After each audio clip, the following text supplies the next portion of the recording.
الجوله ال 26. شفنا الجوله ال 26، الجوله اللي فاتت ما كانتش جوله سعيده عليا. اجويرو يرجع تاني هاتريك للمره الثانيه على التوالي ضد الفرق الكبيره ويكسب طبعا مانشستر سيتي 6-0. ده مش بس مانشستر سيتي بيكسب الفرق اللي بتنافسه، ده بيدوس عليهم 6-0.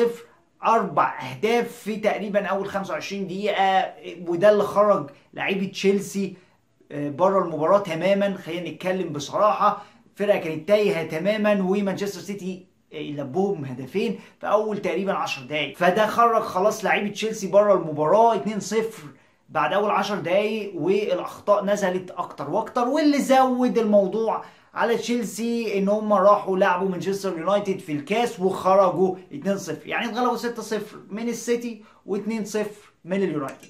فالدنيا بايظه خالص مع تشيلسي. بس اللي هيريحنا ان تشيلسي مش هيلعب الاسبوع الجاي. الاسبوع الجاي زي ما انتم عارفين بلانك جيم ويك، 4 فرق مش هتلعب للاسبوع الجاي. مانشستر سيتي وايفرتون وبرايتون وتشيلسي، ال4 فرق دول مش هيلعبوا الاسبوع الجاي. فلو انت عندك لعيبه منهم ريحهم شويه او قعدهم. خليني بقى انا اتكلم انا عملت ايه الاسبوع اللي فات. الاسبوع اللي فات كان اسبوع كارثي بالنسبه لي، مش بس عشان انا جبته قليل، لا، لان انا عملت قرارات كارثيه. 3 غلطات.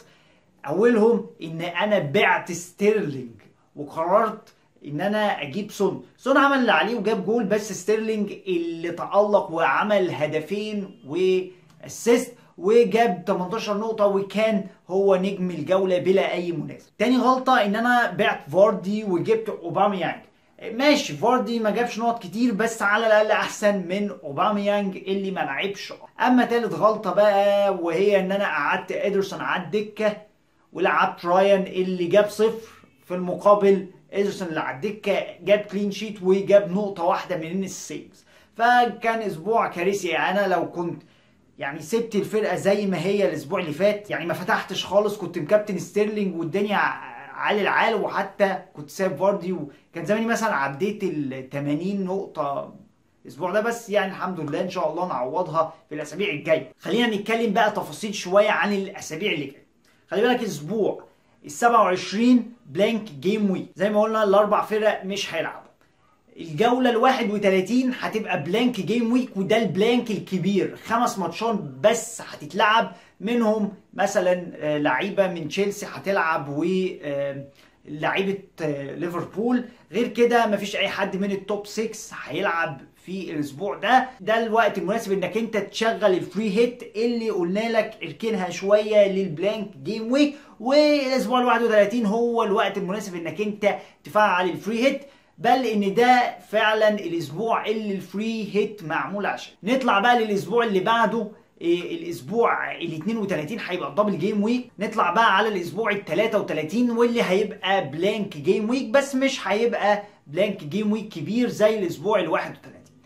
بعد كده في الاسبوع ال 35 بيبقى اخر دبل جيم ويك في الموسم. والدبل جيم ويك للناس اللي مش عارفه، او البلانك جيم ويك برضو للناس اللي مش عارفه، البلانك جيم ويك ده اسبوع ما بيبقاش فيه 10 ماتشات، بيبقى في ماتشات اقل، 5 زي الاسبوع مثلا ال 31 هتلعب فيه 5 بس، 8 زي الاسبوع ده.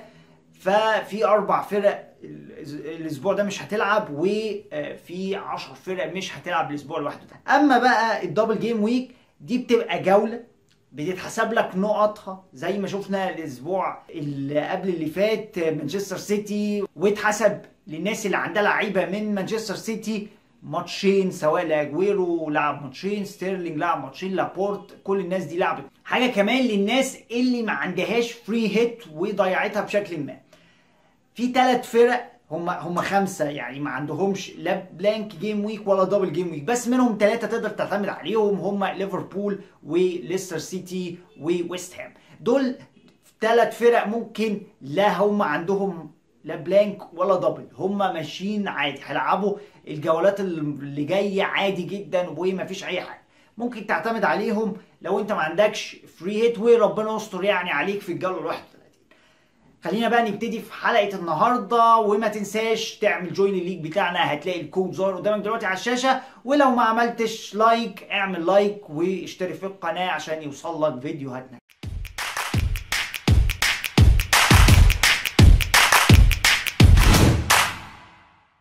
نخش بقى في حراسة المرمى. اثريدج المباراة الجاية ضد واتفورد، ومباراة جاية لفرقة كارديف سيتي، مباراة هوم كارديف سيتي بيقدم فورمة دفاعية محترمة جدا هوم. اخر 4 ماتشات لعبوهم جابوا 3 كلين شيتس على ارضهم، فممكن اثريدج يبقى املك بشكل كبير انك انت تطلع بكلين شيت المباراة الجاية. خش بقى على خط الدفاع، وبداية بتريبير. المباراة الجاية مع بيرنلي مباراة حلوة، فرصة كبيرة لتريبير ان هو يقدر يطلع بكلين شيت، غير ان في كلام ان هاري كين راجع. يعني بوتشيتينو لسه من شوية في المؤتمر الصحفي قايل maybe هاري كين maybe starts the next game، فممكن هاري كين يبدأ. بس يعني ما تجيبش هاري كين لانه لسه ريسك. بس لو هاري كين بدأ، تريبير ممكن يعملوا اسيستات، بياخد الكورنرات والضربات الحره، فتريبير اوبشن حلو جدا للمباراه الجايه. تاني واحد هو لاسلس 4 و6 المباراه الجايه ضد هادرسفيلد. وخلينا نقول ان هادرسفيلد نازلين درجه تانية، يعني عدوا مرحله ان هم محتاجين معجزه، لا الموضوع كبر عن المعجزه.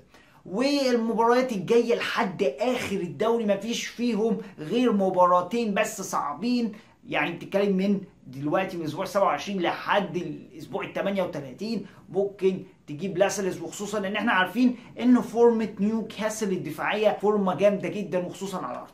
نخش بقى على خط النص، واول واحد هو ماديسون هيلعبوا كريستال بالاس المباراه الجايه. الراجل اللي اتسبب في ضربه جزاء وكان هيشوطها هو، لولا طبعا ان فاردي نزل وضيع ضربه الجزاء في المباراه اللي فاتت. بس ما علينا، الراجل بدأ يرجع، بدأ يظهر تاني، بدأ يبقى له دور في صناعة اللعب بشكل كبير لفرقة ليستر سيتي. وبالنسبة للنقل اللي على ماديسون، بويل لسه قايل من كام ساعة كده ان الإصابة بتاعت ماديسون مش خطيرة، it's not serious، فممكن يلحق المباراة الجاية.